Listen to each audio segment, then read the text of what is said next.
Roger, Delta Kilo 3 Zulu Lima, CT1 radio, Echo Papa Mobile. I will start with a small introduction, okay? Roger, Roger, go ahead. But first, maybe you talk to Carsten to check audio quality. Just give a call to Carsten, he will answer you, and then we start.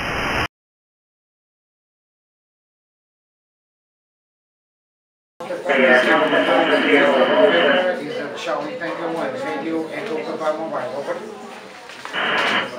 Charlie Tango 1, radio Echo Papa Mobile. This is Delta Papa 0, Golf Victor November. Good morning from Antarctica. Okay, good morning. Hallo, good morning.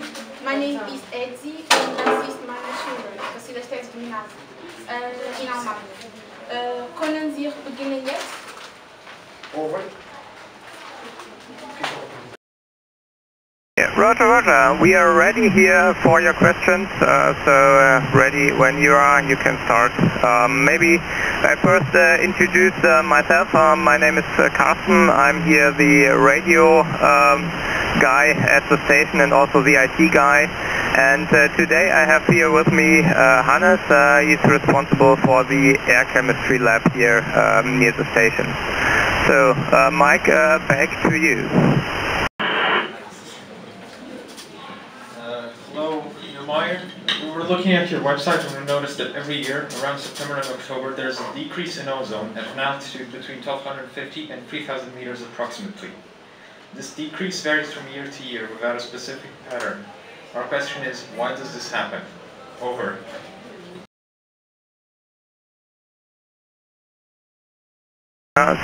Yeah, I will forward the question to Hannes, and maybe for your information, Louis, the signal was very low for that turn. Maybe check for the next one that it's a bit better quality, but everything fine here. I will forward the mic to Hannes now. Oh, thank you for the question. Yeah, that's actually an interesting question. In general, the main ozone depleting substances are chlorine and bromine, and they stem or they form from the breakdown of chlorofluorocarbons in the atmosphere, in the stratosphere, basically. They're broken down by sunlight, basically, and these three chlorine and bromine atoms, they start a chain reaction. So they react over some different steps with ozone and destroy quite a lot of ozone. But that reaction needs sunlight. Since in winter here we don't have sunlight on the poles, and that stops these reactions. And as soon as the sun comes up again in spring, and spring here is September, October, then the reaction kicks back in and destroys a lot more ozone. And over the summer periods, when the sun is strong enough, the sun actually forms ozone again. So that's why we have a dip in the ozone concentration in September, October. Where you are, what evidence do you collect about global warming and pollution?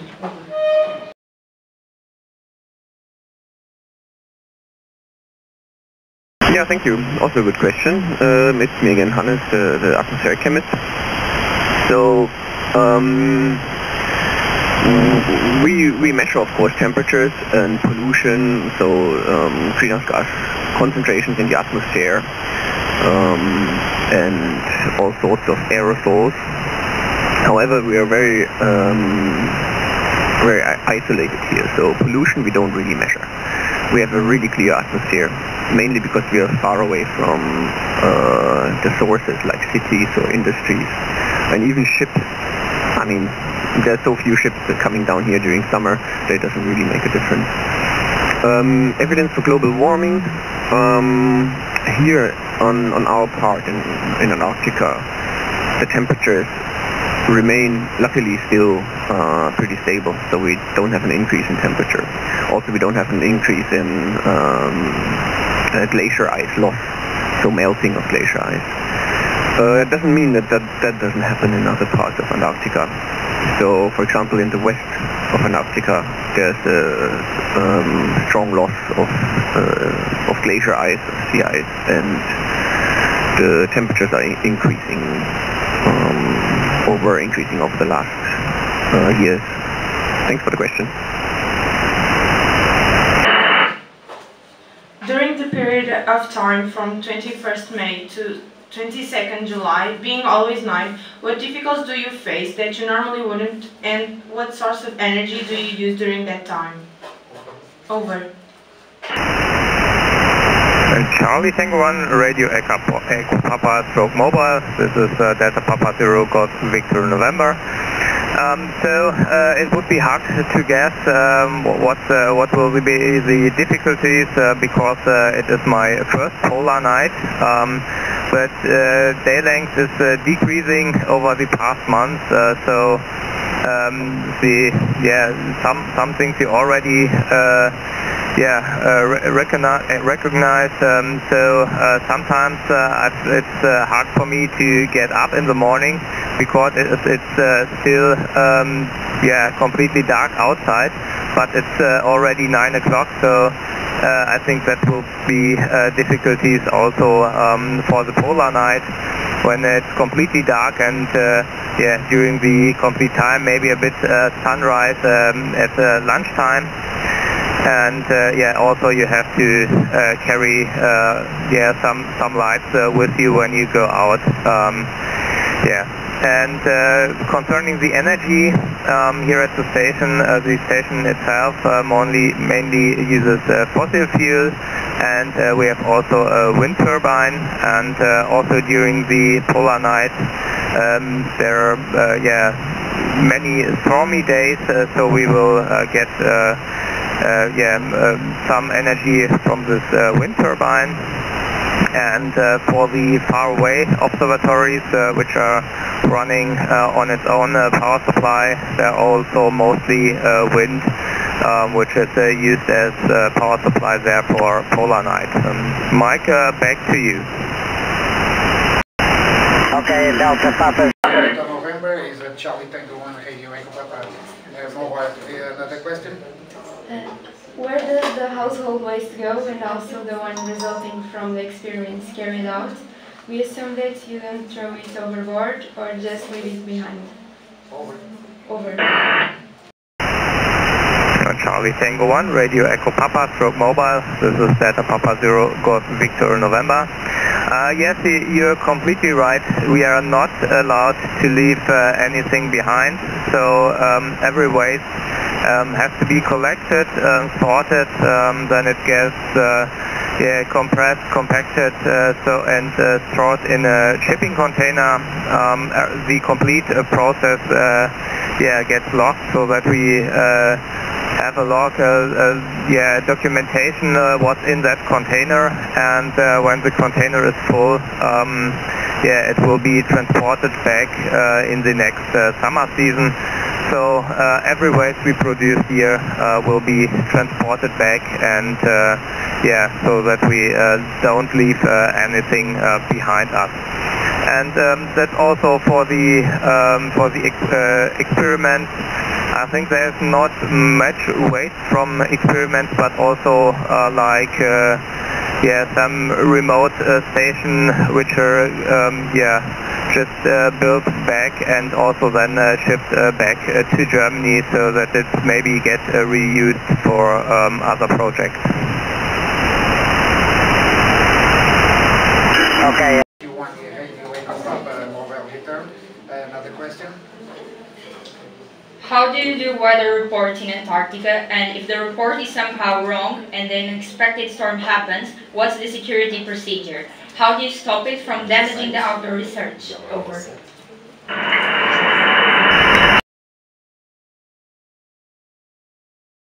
So the weather forecast here is done by our meteorologist, and for that he uses multiple climate models. To do the forecast, main interesting on the forecast is of course the wind, because that also means when the wind is high, drift, and also when storm is we don't do if the storm is too high, we stop the outdoor research. And also interesting on the weather report are the clouds. So interesting thing here is if you have a very cloudy day, then the day getting warmer because not so much energy is reflected towards in the space. And on the other way, clear sky means it's getting colder, but you have also mostly then a sunny day. And concerning the unexpected, normally the wind needs time to rise, so it's not that there is no wind and seconds later there's 50 knots or so storm. So the wind needs time to rise. So of course it can happen over a day, but here you have to expect the unexpected. So always watch the weather. And when the weather changes, it could be that on your way to the observatory you have like a whiteout condition, so it means no contrast and no horizon, so you're just walking into a white wall. On your way back, some hours later, it could be clear sky, sun is shining, good contrast and so on. So that could change quickly, so you need to prepare for both conditions, but it's not that there's suddenly a huge storm or so. Maybe sometimes the forecast is wrong. That means wind is not decreasing today, maybe tomorrow, so that it's a bit windier than the forecast or a bit less. That could be possible. So we watch also currently the wind status, and for the security procedure when going outside, you have to carry a radio with you, so that you are reachable, that you can reach the station. So if if there is anything, you can call the station or the station can call you. Also, when you leave for a longer distance, then you have to be 2 persons in minimum, and you have to carry a survival box with you. That's a box which contains things like a tent, food, first aid kit. So in case you need, your work takes longer, you need to take a break, or maybe you have not the possibility to get back to the station, you have everything you need, that you can stay there where you are, and then you can carry it back to the station with some other station personnel. And for the outdoor research, normally the observatories are built to withstand the huge storms. So we know that here are storms in Antarctica. As I said, it can change from day to day. So yesterday we had about above 20 knots, so above 40 kilometers per hour storm. Today it's getting lower. We are just at 10 knots, so around 20 kilometers per hour. That's nearly like no wind, so it's very light wind today. And the observatories are built to withstand these conditions here. Delta Papa Zero Golf Victor November, Charlie Tango 1 Radio Echo Papa Mobile. Okay, thank you. Another question? Hello, what motivated you to start this project? Over. Yeah, well, thank you for the big question here. This is Hannes again. What motivated me is many things actually. So to begin with, I really like the polar regions. I've been a couple of times in the Arctic, and it's just stunningly beautiful in winter and in summer. And then at some point I thought, yeah, it would be really nice if I could combine my profession with my passion for polar regions. And basically that was when I saw that Alfred Wegener Institute advertised a position in atmospheric chemistry, which suited my needs completely. And that was amazing because here I can do meaningful research on the atmosphere. That feeds into global climate models to predict the changes in the climate pattern, for example. So yeah, these are my main motivations. Hello. How do you measure the measure of the amount of melt ice? Over.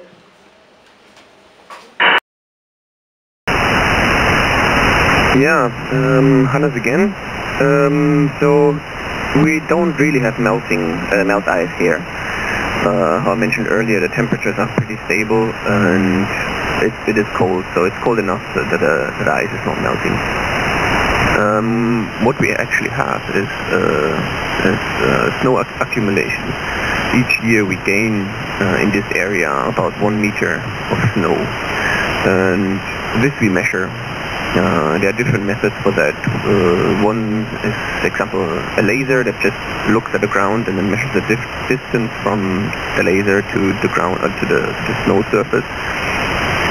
The same is with the ultrasound method that we use here as well.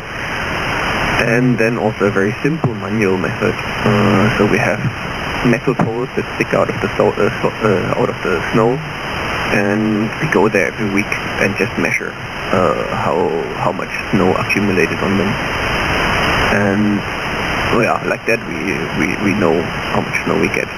But we don't have the problem of melting ice here, which other parts in Antarctica have.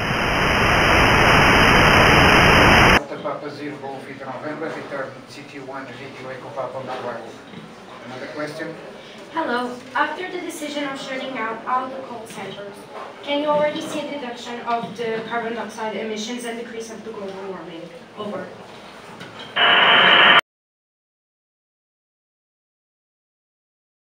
So, Hannes here again, you're alchemist.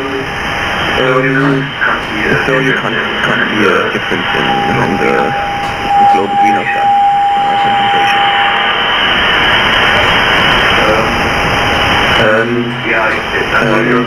It's unfortunately not that easy because coal power stations, they contribute about 20% to the global greenhouse gas emissions per year. And even though there are a couple of countries that decided to shut down their coal power plants, there's plenty of other countries that are still heavily reliant on coal as their energy source. And even if you would shut down the coal power plant and all the other CO2 emitting activities that the humans do,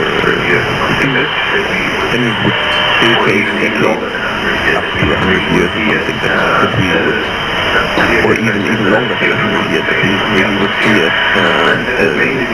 clear difference in the CO2 concentration in the atmosphere. And that is mainly because the CO2, nature takes a long time to take up the CO2 again and store it as biomass on our planet, on the ground, in the soil. Over. If it's possible, you speak a little high because it's low your voice in that moment. Very difficult to listen to you. Okay, another question, over. We didn't understand one topic on the site. More acidic doesn't mean acid. Can you explain it in a clearer way? Over.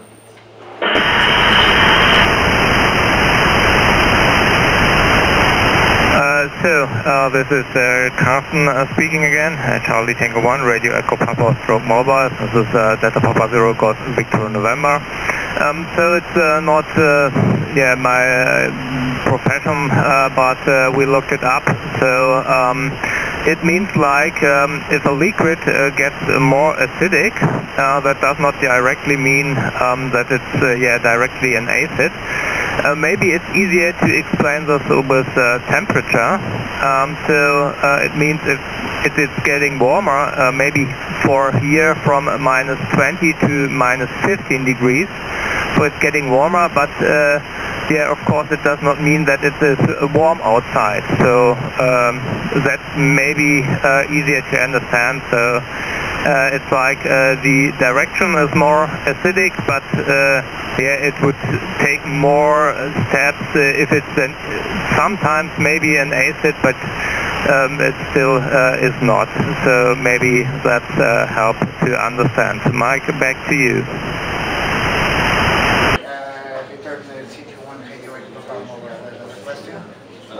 Have the effects of climate change been felt there? Over. So, thank you for the question. This is Hans again. How I said earlier, we don't measure warming here yet. The temperatures are still pretty stable. Luckily, that doesn't mean it won't change in the future.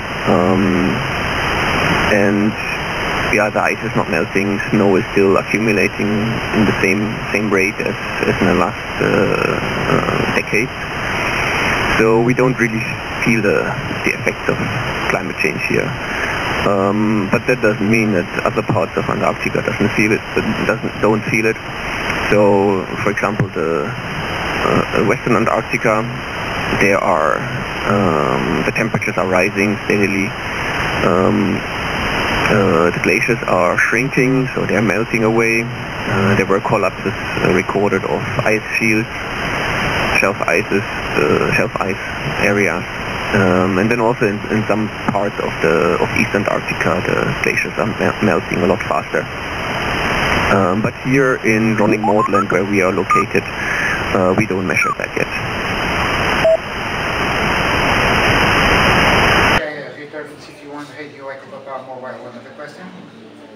Hello.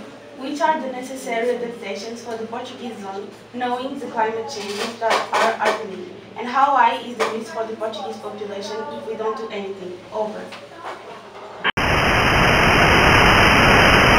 And Charlie Tango 1, Radio Echo Papa Stroke Mobile. This is Delta Papa Zero Golf Victor November returning.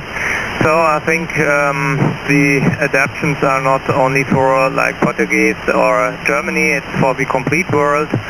And I think that means for everyone, like reducing environmental harmful emissions like CO2, using fossil fuels and so on. Also a good advice would be buy and use locally produced products and food, so that are not so long transports, and avoid one-time usage or one-time use products and use recycled material. And of course there is the global warming, and that would affect everyone, like in temperature and so on. And maybe to be concrete, if I'm informed correct, Lisboa is about 2 meters above sea level, and when we expect 58 meters of sea level rise due to climate change. So I think that says everything. So you would be like 56 meters below sea level then. I think that shows how high the risk is of global warming. Mike, back to you. Okay,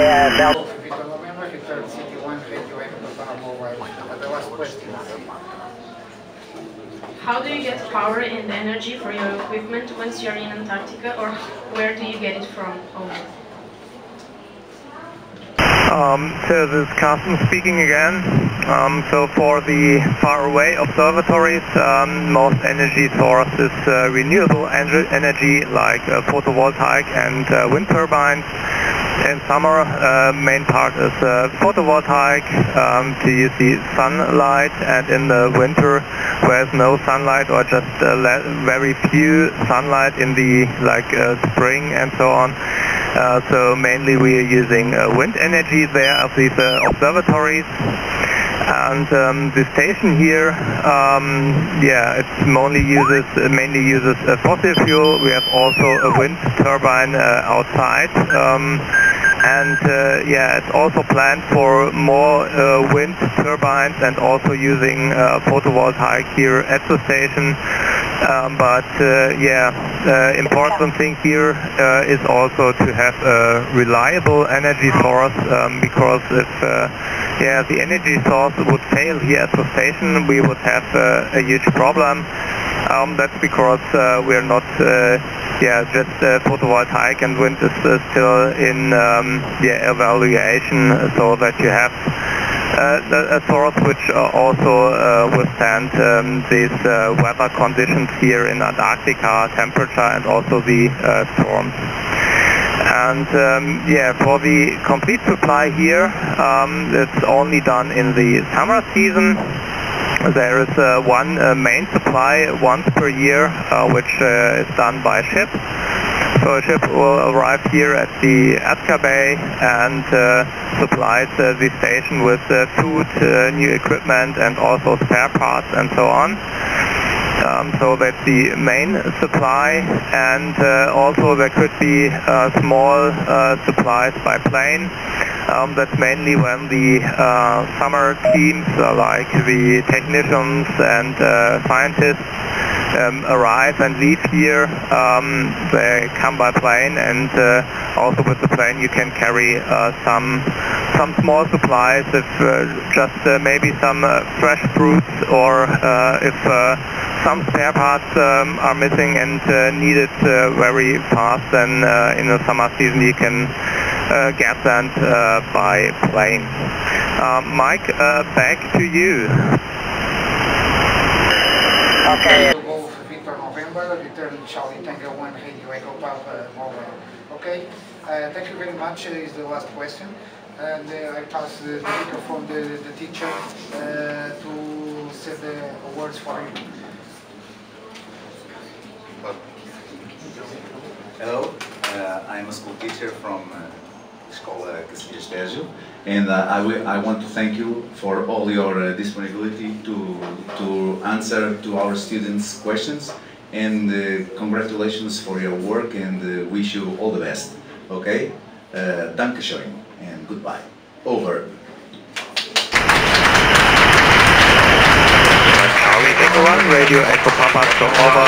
This is Papa Zero, Victor November returning. So thanks.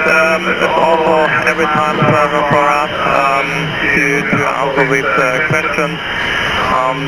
It's interesting. It's it's nice to have something else than just the normal work here.